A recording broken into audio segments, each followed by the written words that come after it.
Hey everyone, it's Pastor Scott Fielder. Welcome to another edition of Hope Lutheran Church in Hollywood's online midweek devotional. Thank you so much for tuning in. Whether you're watching on Facebook or YouTube, please make sure to subscribe on either of those platforms so that you can get notifications about not only when this midweek devotional goes live, but also our weekly online Sunday service as well. Again, thank you so much for checking us out. And our reading for this week's devotional comes from the book of Genesis, chapter 9, verses 8 through 17.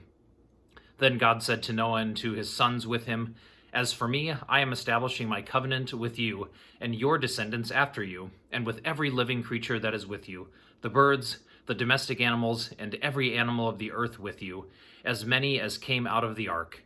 I establish my covenant with you that never again shall all flesh be cut off by the waters of a flood, and never again shall there be a flood to destroy the earth." God said, "This is the sign of the covenant that I make between me and you and every living creature that is with you, for all future generations. I have set my bow in the clouds, and it shall be a sign of the covenant between me and the earth.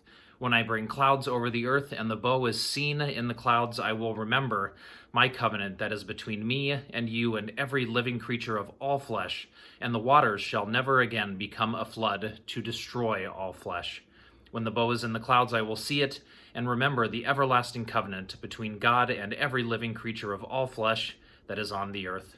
God said to Noah, "This is the sign of the covenant that I have established between me and all flesh that is on the earth." Here ends the reading.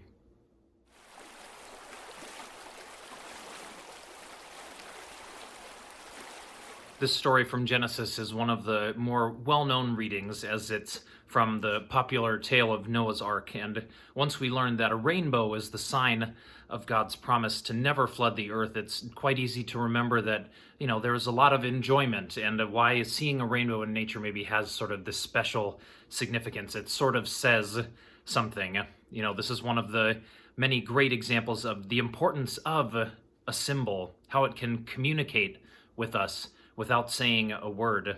And to this day, we continue to use symbols, not only in our faith lives, but they occur throughout different cultures and societies, and even sometimes when there's some crossover, they even have different meanings depending on the situation or the place that you are.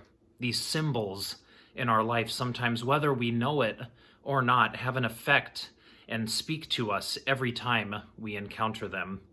I recently participated in an activity where the group was asked to think about their sanctuary, their place of worship, whatever that looked like, and all the different parts that make up that particular space, and then to wonder what each of those things says about that space, what it says it's for, what is it saying to you, how is it speaking to you, I remember being the question. I remember the first thing that I felt that, was these things that make up this space for worship, I don't know if they really speak to me, and maybe that's just because I've, gotten so used to them, and they're just kind of there and just sort of almost, just part of the space. And I kind of struggled a little bit with the activity at first, but I ventured on and sort of took some time contemplating the question. And after a few minutes, I realized that the parts of our sanctuaries, our places of worship, do in fact have a lot to say and should speak to us. The baptismal font, reminder that you get a fresh start, that anybody who walks in here, whatever you've done, that doesn't matter. You can have a fresh start. The altar says this is a table where we will share this important meal that brings us together. The lectern says that the things being said here are so important that they need a special place to be said from, where everyone can hear.